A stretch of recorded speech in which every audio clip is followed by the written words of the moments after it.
Assalamualaikum warahmatullahi wabarakatuh. My name is Nur Afni with student ID number A12123129129.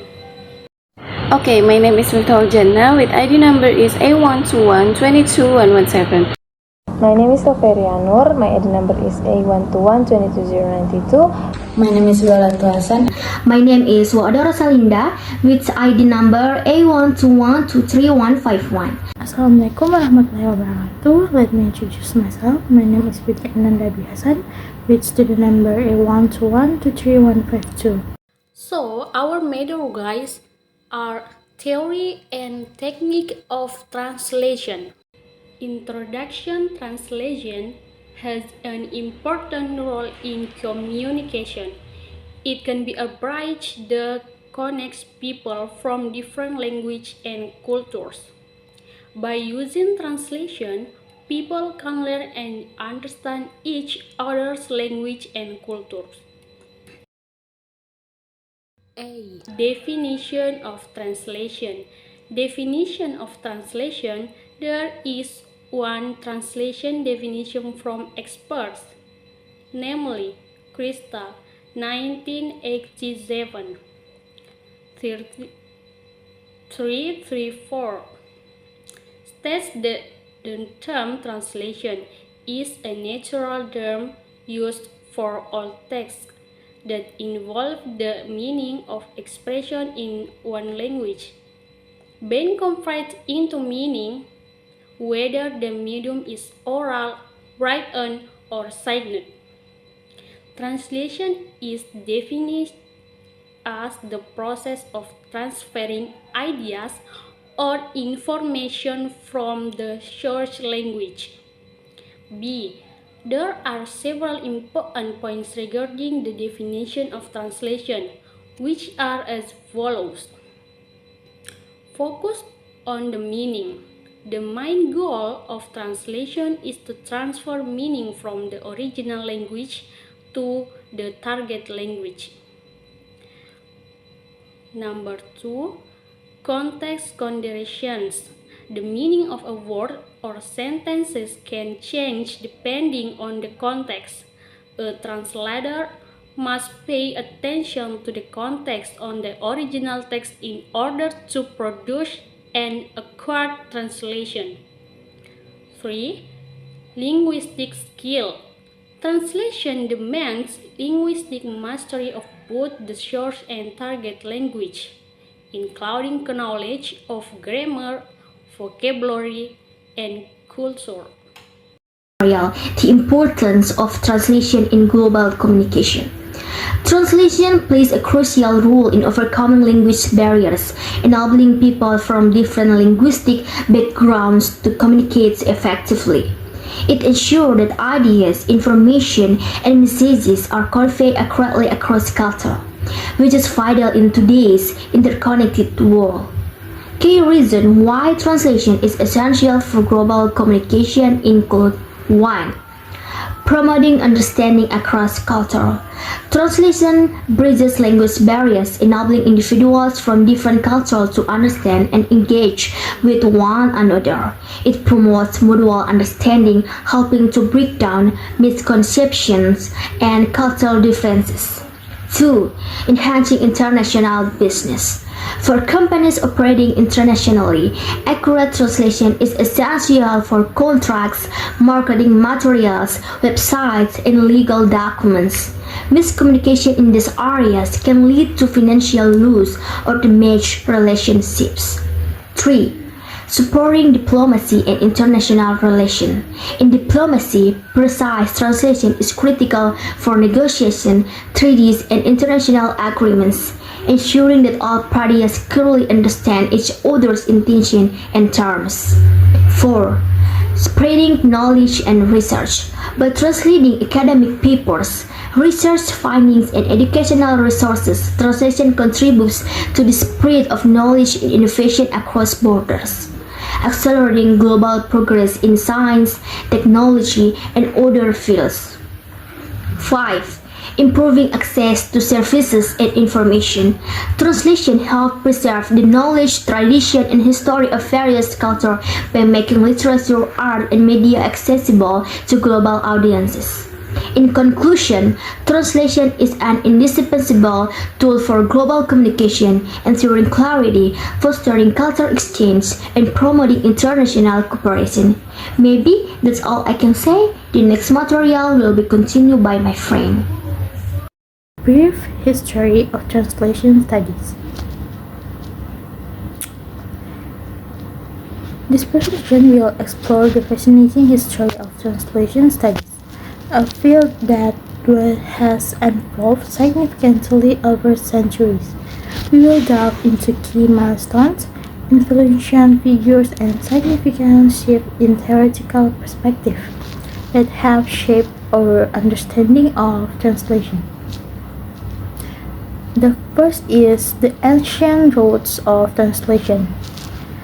The practice of translation dates back to antiquity, with evidence of translation found in ancient civilizations like Mesopotamia, Egypt, and China. Thus, early translation often served practical purposes such as facilitating trade, diplomacy, or the dissemination of religious texts. For example, the Septuagint, a Greek translation of the Hebrew Bible, was crucial in spreading Jewish religious texts among Hellenistic communities. Second is the Middle Age, translation and the spread of knowledge. During the Middle Age, translation played a pivotal role in preserving and transmitting knowledge from the ancient world. Arabic scholars translated works from Greek philosophy, science, and medicine into Arabic, which were later translated into Latin, enabling the transmission of these ideas to Europe. This period also showed the emergence of translation schools, such as Toledo School of Translators, which facilitated the exchange of knowledge between cultures. The third is the Renaissance and the rise of humanism. The Renaissance witnessed a renewed interest in classical literature and a shift in focus from religious texts to secular works. Humanist scholars emphasized the importance of translation in understanding different cultures and promoting intellectual growth. In this period saw the translation of numerous classical works into vernacular language, contributing to the development of national literature. The fourth is the 9th century, the birth of translation theory. The 9th century marked a significant turning point in translation studies with the emergence of formal theories of translation. Friedrich Schleiermacher Theories provide a framework for understanding the complexities and nuances involved in the process of translating text from one language to other. These theories have evolved over time, reflecting changing perspectives on language, culture, and communication. And here are some of the key of the theories. The first is dynamic equivalence theory. Dynamic equivalence theory, also known as functional equivalence, aims to produce translations that convey the same meaning and message as the original text in a natural and idiomatic way. And the second is functionalist approaches.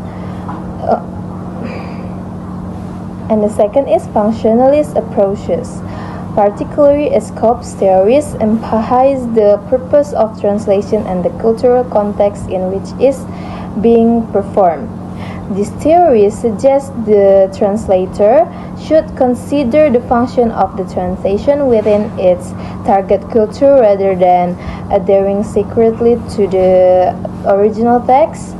The Escopes principle allows for more flexibility in translation choices, enabling translators to adapt text according to their intended use and audience.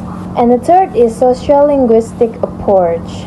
The sociolinguistic approach highlights the significant role of social context in shaping translation decision. This perspective recognizes that translators are not isolated individuals but are influenced by their own cultural background, social status, and educational level. The sociolinguistic approach underscores how this factor can affect the translation process, leading to variations in interpretation and execution. And the fourth is hermeneutic approach. The hermeneutic approach views translation as an interpretive process where the translator seeks to understand and capture the author's intent. This approach is deeply rooted in hermeneutics, which is the theory that methodology of interpretation. In translation, hermeneutics involves not only understanding the literal meaning, but also grasping the underlying message, context, and cultural nuances. And the fifth is descriptive translation studies. Descriptive translation studies focus on describing and analyzing translation, rather than evaluating them. This approach seeks to understand how translations are produced, circulate, and received within different cultural contexts. DTS aims to provide a comprehensive understanding of the translation process by examining various aspects such as translation strategies, culture adaptation, and repetition. And the sixth is post-colonial translation theory.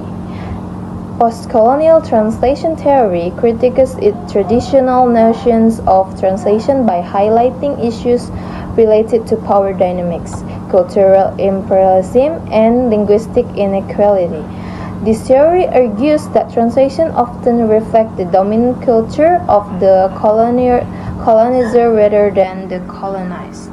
The seventh is cognitive translation theory. Cognitive translation theory explores how translators process information during the translation process. It emphasizes the cognitive aspects such as attention, memory, and making decisions involved in translating text. This approach aims to understand the mental process that underlies. I will continue, but the topic is about techniques of translation. The first one is adaptation. This technique replaces the typical terms of the source language text with other terms accepted and recognized in the target language. The second one is amplification. These techniques introduce or adds detailed information for contained in the source's language text, namely explicit paraphrasing or explanation. The next one is borrowing. Take a word or expression directly from the source language. The next one is calque.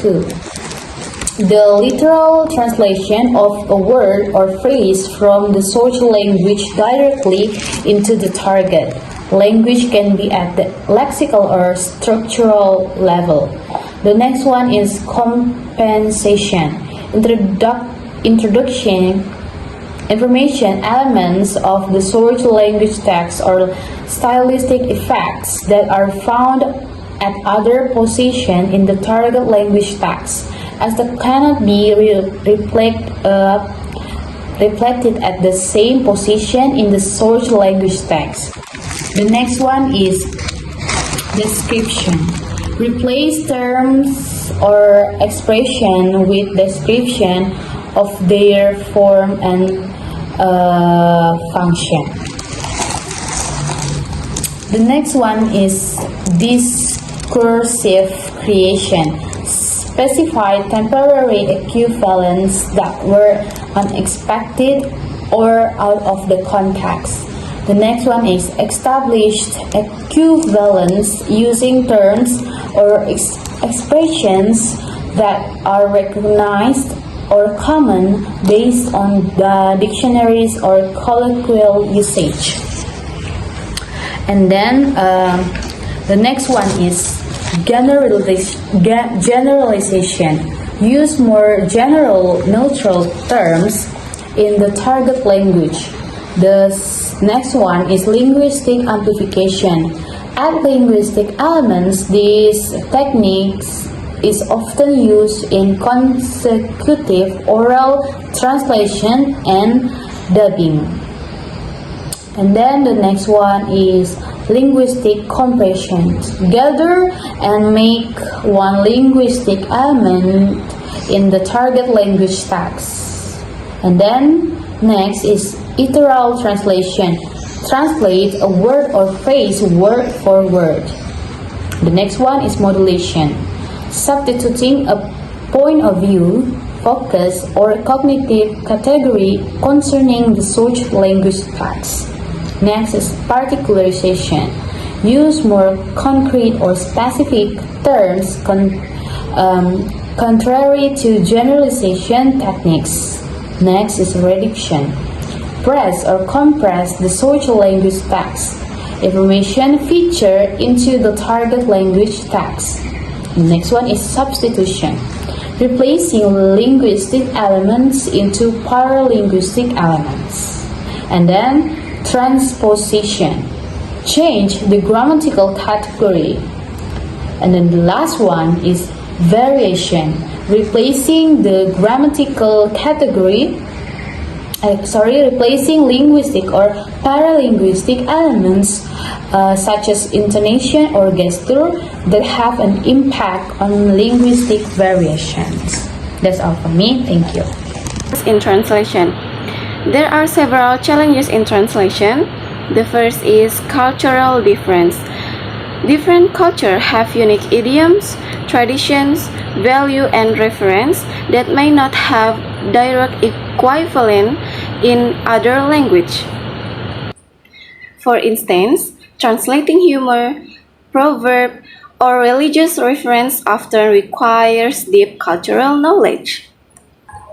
Okay, and the second one is emotional subject and implications.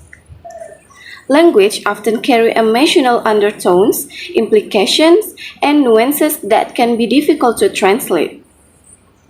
For instance, the way love, respect, sarcasm is conveyed may differ widely. Okay, the third is linguistic structure. Language often have vastly different grammatical structure. For example, in Japan, the verb comes at the end of the sentence, whereas in English, the verb is near the beginning. Translators must rework sentence structure to maintain clarity and meaning. Okay, the fourth is ambiguity and multi-type meanings. Some words have multi-type meanings depending on the context. Translator must understand the specific context to choose the correct meaning. Words that sound the same but have different meanings or homonyms can be particularly challenging in translation. For instance, in English, the word bank can mean a financial institution or the site of a river. Okay, the last is tone and style. Whether the original text is a formal, informal, humorous, or emotional, the translator must convey the same tone in the target language. This can be difficult because different languages express tone in various ways. And then the author's unique writing styles, such as the use metaphors, allusions, or sentence length, may need to be preserved. Okay, I think that's all from me for challenges in translation. Assalamualaikum warahmatullahi wabarakatuh.